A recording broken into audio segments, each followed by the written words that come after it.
Good morning, everyone. Thank you for being here today. I'm excited to introduce you to our presentation on pure endowment assurance. In this session, we'll explore what this type of insurance is, how it works, and its key features. We'll also look at some practical examples and its role within the broader insurance landscape. Let's get started.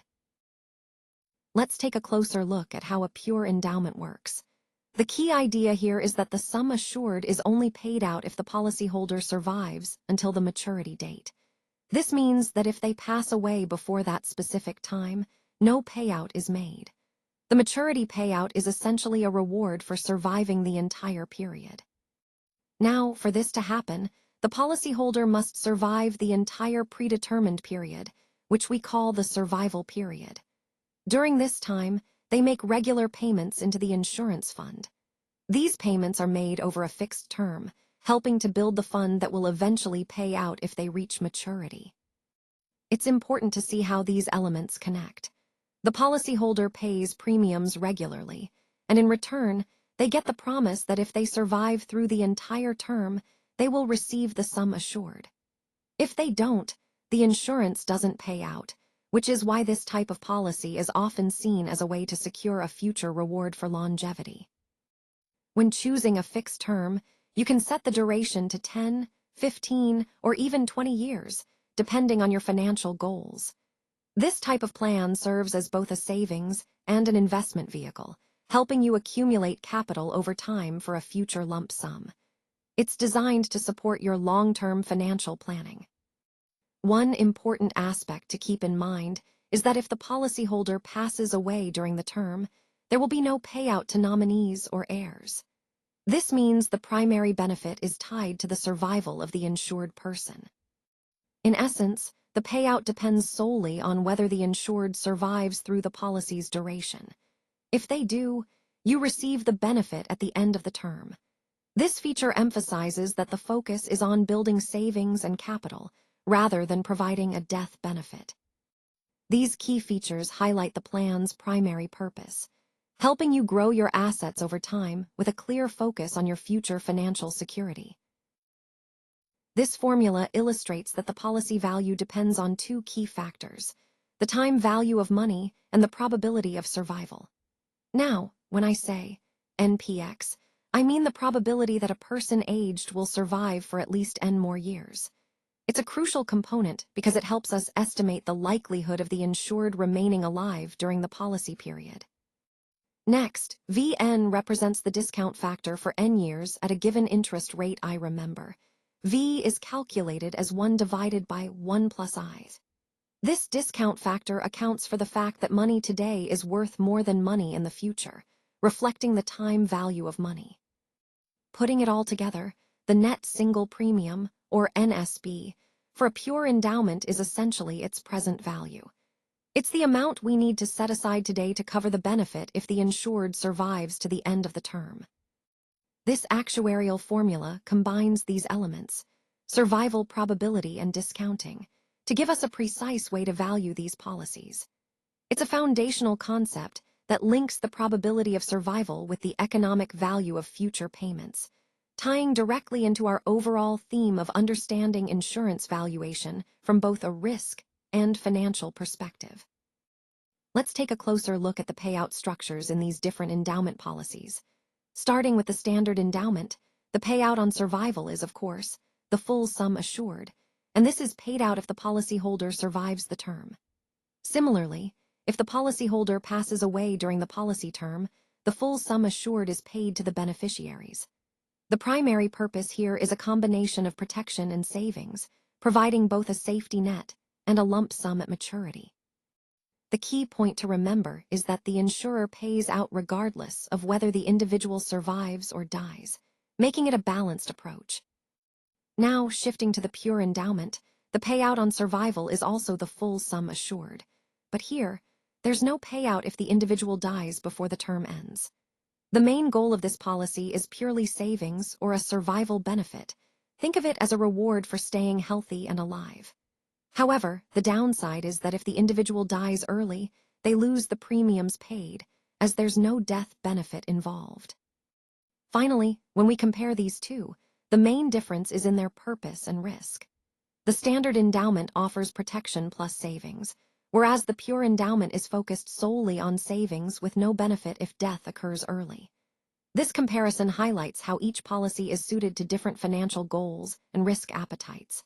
Understanding these distinctions helps us choose the right policy based on whether protection or pure savings is the priority. So, in this example, the person is aiming to receive $50,000 at the end of a 10-year period, but only if they survive the entire term. This highlights the importance of understanding the outcome they're aiming for. Now, they've chosen a pure endowment policy because they're confident about their health and want to maximize the growth of their premiums. This type of policy is ideal when someone is certain they'll survive and wants to secure a specific benefit at a set time. Looking at the goal setting, this individual wants that $50,000 precisely 10 years from now for a specific business venture. It's a clear, targeted financial objective. Finally, in terms of policy selection, a pure endowment aligns perfectly with that goal. It provides the benefit only if they survive the term, making it a strategic choice based on their confidence in health and their desire for growth. Overall, this example ties together how understanding your outcome, setting clear goals, and choosing the right policy type are all crucial steps in effective financial planning. Let's talk about the modern market reality when it comes to endowment products. In today's world, pure endowments are quite rare. Most of the endowment plans you see are actually double endowment or standard endowment plans, and these usually include a death benefit component. This means that if the policyholder passes away during the term, the beneficiaries still receive a payout. However, it's important to remember that the concept of a pure endowment remains fundamentally important in actuarial science. It serves as the theoretical building block for understanding more complex products. So, while the actual market offerings have evolved to include these additional features, the pure endowment is still key for our foundational understanding of life insurance and financial planning. It's really about understanding the core principles behind these products, even as the market moves toward more comprehensive solutions. Let's take a closer look at some important aspects of this specific type of insurance.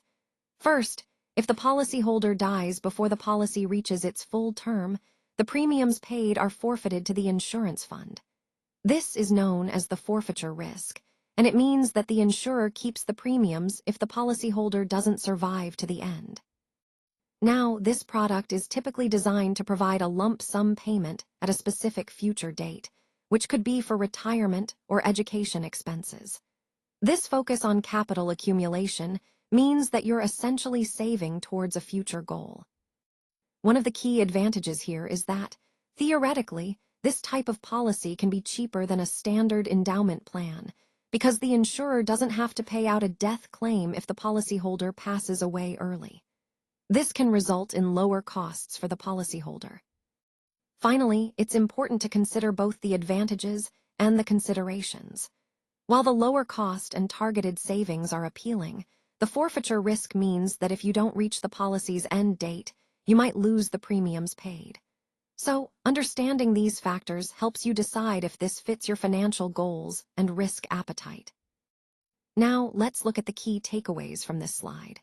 First, we see that the formula combines the time value of money with survival probability. This means we're accounting for how the value of money changes over time, as well as the likelihood that the policyholder will survive to a certain date. It's a way to make our calculations more precise and realistic. Next, we understand that this type of contract primarily serves as an investment tool for a future lump sum rather than as a protection product. So, its main purpose is to help accumulate wealth for the future, rather than providing a safety net in case of death. Moving on, unlike standard endowment policies, this particular contract offers no payout if the policyholder dies during the term. In other words, it doesn't pay a death benefit, focusing solely on the survival aspect. Finally, the pure endowment pays the sum assured only if the policyholder survives until the maturity date. If they don't, there's no payout at all. All these points highlight how these contracts are designed around the idea of survival, making them different from traditional life insurance products. They are tailored for investors looking to grow their savings, with the understanding that benefits are only realized if they reach the end of the term alive. Pure endowment assurance is a type of insurance contract that focuses solely on survival. Essentially, the insurer agrees to pay a specified sum only if the policyholder survives to the end of a predetermined period. Unlike other insurance products that provide protection against unforeseen events, this one is more about savings or investment. It's designed to give a lump sum at a specific future date, which can be useful for planned expenses or retirement planning. So, in the context of our overall discussion, it highlights how certain policies are tailored more for financial planning than immediate protection. The key takeaway here is that pure endowment assurance is about rewarding survival and helping policyholders prepare financially for the future.